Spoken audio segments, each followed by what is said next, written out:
Hey, welcome to another episode of Electrical Theology, Esoteric Life Coaching. I am your host, Charles. Thank you for joining me.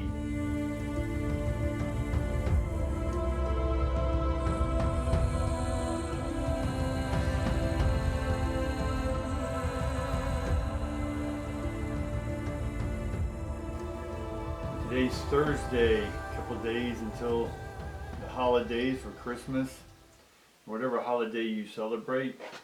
Today we're going to celebrate being freed, if you will. The last few years have been a little tough for people. Last few months have been even more intense, confusing, disconnected.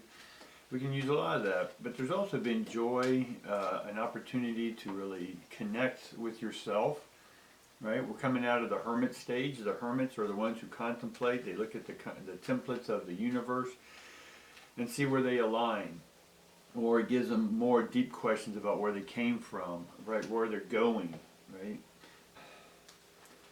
So it's given us a lot of time to not only appreciate our downtime, and yes, I know it's been rough, but for others it's been a reprieve from doing something so long that they didn't know how to get out of it. Now this was a disruptor to help you get out of it, right? So let's go today. We're doing a collective reading for everyone.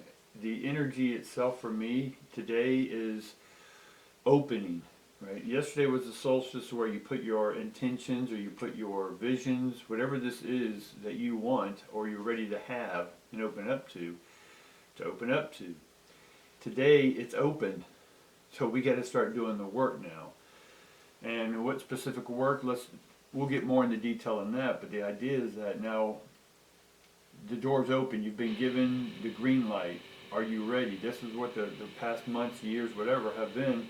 It's about us collecting the data, getting rid of what we don't need, and then starting anew.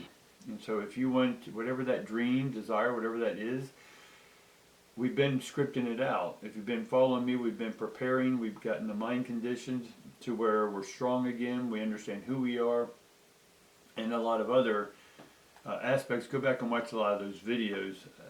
If you're here for the first time and you go back, look at my videos, there's about 130 of them out there you can look at. They teach you some of the foundational stuff. The tarot is a practice, it's a focus to help us hone in and concentrate, right? Because when you concentrate your thoughts, it becomes form. And so when you focus your thoughts and they start forming, they should be forming in accordance to what you've been envisioning for the last few months after getting rid of your stuff and opening up to the new stuff. So the point to all this is that the door is open. Are you prepared and have you been doing your homework? If not, let's get on that, all right? So let's see what we get today. We get patience upside down. We get the journey upside down, and we get the door to spirit upside down. So we get them all in reverse. So patience,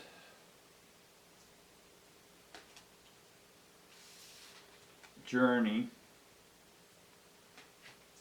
and then door to spirit. Now they're all reversed, and what I was talking about earlier is that now that the door's open, it's about putting the work in now. We did the mental work, we did the spiritual work. Now it's putting in the work to envision our physical work here on earth. Because you can say, hey, yeah, I want to be a reader, I want to have a retreat, I want to have people come. Great, that's going to take work. That's in the physical realm. So we've honed the spiritual or the electrical aspect, brought it down into the chemical or the mental aspect, and now it's making it manifest here in the physical. So now it's time to get the pencil and paper out and start drawing out the details, right? We've already mentally drawn out the details and spiritually opened up to them. And now the door's open, it's time to put it into motion. So make sure that you're not being impatient, right? And that's what the card is upside down, it's impatient, right? You're no longer the patient, you're no longer the victim. You have everything, you understand that you have access to everything you possibly need to get your physical manifestation to the point of fruition or to the desired state we talk about. So the path is now beginning, right? It's upside down. And because it's saying, hey, the race is about to start. Your human race is about to start on a galactic scale. Right? What you do today and the people I talk to are those who are ready to reach out beyond the earth, but by building the foundations here on earth, the antennas, if you will, the arrays, to contact the galactic beings to start harmonizing our universe, our human race frequency with the galactic frequencies. Right? I know that's a big step from just opening a retreat, but the way you open that retreat is going to attract like energies. Those energies come together and they start exponentializing, right? And they grow. And this energy is going to affecting, now other people are going to be building their retreat centers and their visions of their philosophy, if you will, and opening up to spirit. And then that's going to create a bubble. This creates a bubble. So all these bubbles are creating, and are they in alignment with the new frequency we've talked about, Consciousness 2.0? And everything that you've been going through is aligning you with the new frequency. The new frequency came in. It's been in for a few years. We'll just simplify it that way. And so for the last 4 or 5 years is you magnetically being drawn to this new Consciousness 2.0. And what it's doing is asking you to leave behind, right? And at the same time open up to this new frequency. But the closer we get to the new consciousness, which is higher magnetism, if you will, or electricity, we had to drop off the old stuff that we cannot carry on to the new ship. Because the new relationships you're going to form, the new friendships you'll be able to form, right? All these new ships is aligning you to the new Consciousness 2.0, and that's just electromagnetism, right? We can overcomplicate it with all these spiritual words, right brain stuff and left brain stuff, but basically you're just being drawn closer in and closer in and closer in, right? It's much like being on a beach, or you're going to the beach, right? But everyone else is going to the beach now because the galactic doors are open, the gateways are open, and everyone who has been called is coming. Now let's say you're a little late to the party because our journey's upside down here, so there may be a late start for some of you. And that's okay, it's not bad or good, right? You're still going to the beach, right? If you got primo parking, or do you have to walk a mile to get to the beach, right? So now you're like, okay, we got here a little late, that's okay, we're still here. Right, we're at the beach. We're not packed. We're not settled yet at the beach in our spot, but we're all blessed by the sun. So we're walking to the beach, but then we have to make a decision. Right? Let's say there's a car full of us, and we each have all of our own stuff: our food, our drinks, our blankets, our chairs, suntan lotion, whatever. But we know it's going to be a mile. Right, and some of y'all say, "Oh, I can carry all this. I can carry all this. This is fine. I can go a mile till we get to the beach." Right. Others are like, "You know what? Do I really need this, and this? No, just give me a book and a towel, and I'm fine." So my point here is that everyone's going to start coming to the beach, and the further you get, and the hotter that sun becomes, right, and the more tired you get, right, you're going to wish that you didn't carry with you forward all this extra stuff you really don't need for the environment in which you're going into, right? So you can go halfway and you're sweating and you're like, okay, screw this, I'm not going any further, or you know what, I'm just going to drop this stuff here. Or you can stop and say, hey, take advantage of that and say, hey, I got chairs here for sale, right? You make a little bit of money, get some concessions instead of bringing the cooler, right? So it's just a matter of what do you want to take into the new arena, right? So let's get on with that. Let's sort of let's get an idea with that. All right. So we basically want to see, do we need to work on patience? Do we need to understand the journey, or door to spirit? Right? The door to spirit, even though it's in reverse, we've opened up to it. And that's what yesterday was. We opened up to it. But today is about taking the journey, but we have to have patience on it. So none of this is really, it's activated, but you yourself have not done the work yet, which is not, that's not a negative thing, is that we got to really now detail, right? Let's say you get a windfall of money or an opportunity. Someone leaves you land in an inheritance, and you're like, oh my God, this is a retreat, this is it. But it's raw land, right? What's your next step, right? You're going to drive out to the property, look around, get an idea of what it's all about, and then go, okay, well, we need a bathroom. Let's get a porta potty. Or there's the woods, people. Right? But then you can sit on that property and see how you want to design things, start drawing things out, start making a list of the tools you'll need, right? Well, you need a mower. Are there things that you need to learn? Or can you hire it out, right? All different decisions, and this is what I'm talking about. This is starting the journey. We got to get the pencil and paper out to manifest it from the physical or from the spiritual into the physical realm, right? This is what we've been manifesting. This is what we've been working for. Let's manifest it, right?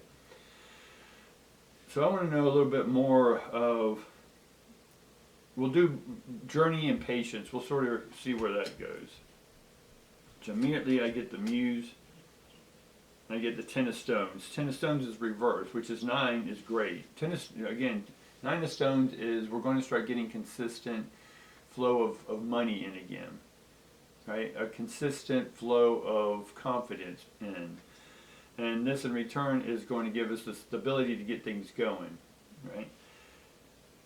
It's not the inheritance windfall we talked about yesterday, but it is a good starting point, right? The rest you're going to have to build, and that's why you get your plans ready.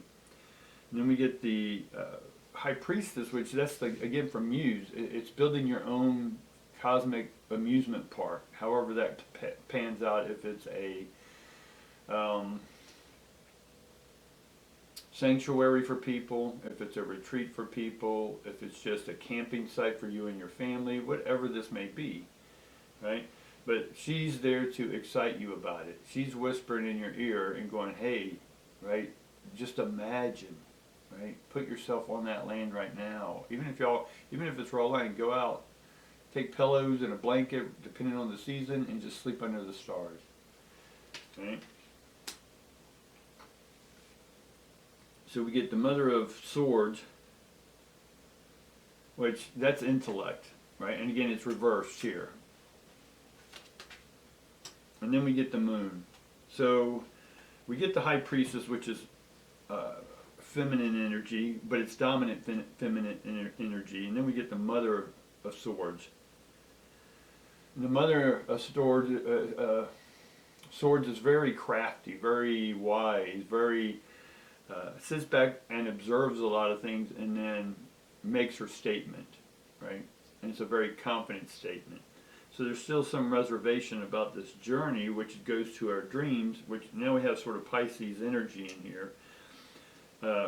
With the Moon card, and there's a balance to stuff. And again, the balance is don't get overwhelmed, don't overshoot like we did in the old days. So like my South Node used to be about work, right? And I loved it. I was a workaholic. And then this one's more about family, creating community, slowing it down a bit, right? So for me, this would mean that I have to balance out, not getting myself caught up, because I'll go balls to the walls of doing something until it's I'll just go 18, 20 hours a day until it's done. And this for me is going to be more gradually, right? I'm going to sit back and observe instead of barking orders out, right? Because a lot of times we go back to the patient and the impatience. I'm impatient with people. If they can't get the job done, move over, I'm going to do it myself, right? And normally they come in and they say they're trained, and then I'll see and I'll push them to the limit, and then I'll know if they are. And if they aren't, then I'm going to have patience with them, train them, and then if they still can't perform, then I'm done with them, or I'll put them somewhere else, right? Because you want the best of the best, right? And you want to help those that are willing to learn, right? You got to have patience with that. And so the Mother right now is just sitting back, right? And normally in the upright position, she is sitting back already and observing, but the Mother here is saying, no, let's just start telling people what to do. In essence, it's you telling yourself to open up and, hey, you're ready, let's do this. The confidence of the Mother, that sword's confidence, right? And the Moon's all about being confident in your dream. We've already done this work about the dream, right? You've written notes, legal pads full of information, journaling, whatever, right? You've had time. Now's the time to put this into motion, people. We get the Nine of Swords. right? Nine of Swords is more, in one sense, is being cruel to yourself, or don't be cruel this time. Again, I barked orders. That can seem cruel to some people who have less confidence in themselves, right? They'll always act like you're the egoic, the narcissist. They'll always have words for you, but it's really them compensating because they wish they were that strong and had things in discipline and knowledge and be able to make it work.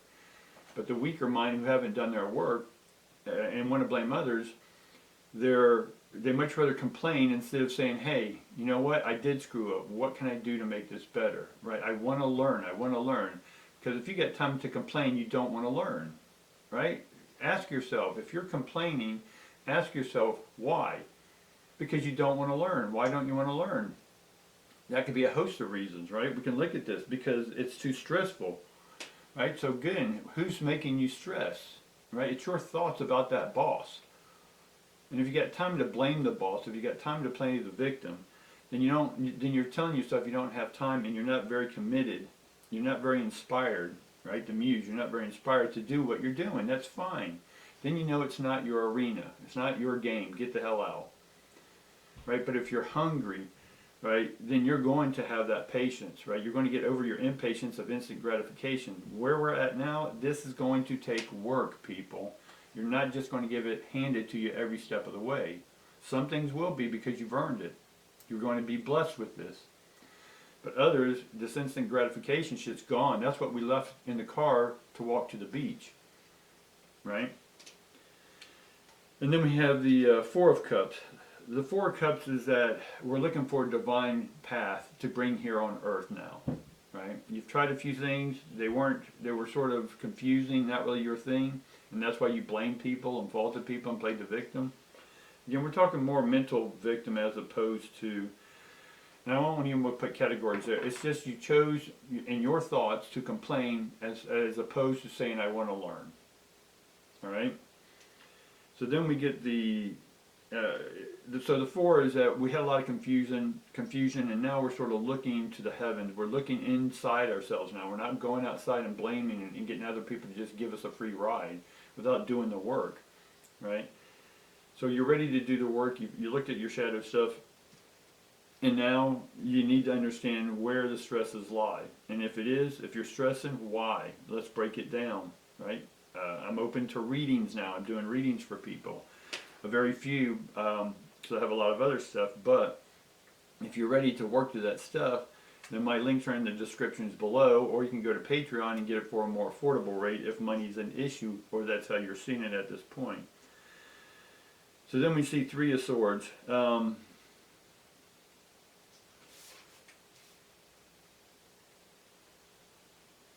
Three of Swords, it's in reverse. Now, Three of Swords normally upright is like a mourning or a betrayal, or there's a third party in there that's messed or mucked up the stuff. You know, what was a love affair relationship, something like that. It's your thoughts about that third party relationship. But because it's upside down, we sort of have this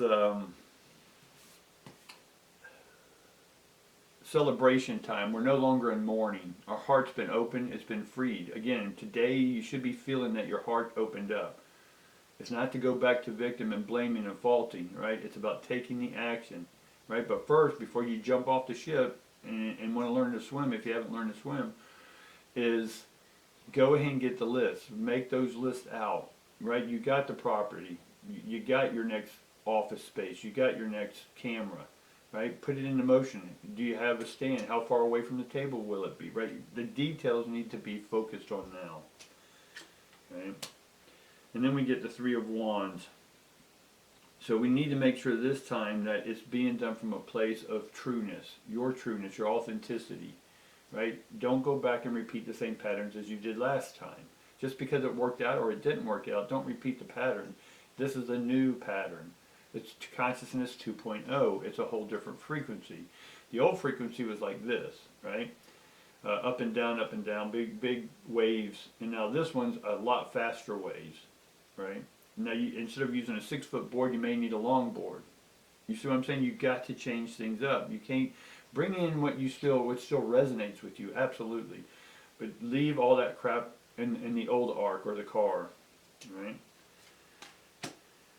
So then we get the Six of Cups, and then we get the Six of Wands. So a lot of six. So in one sense here, I think there's still a sadness here. That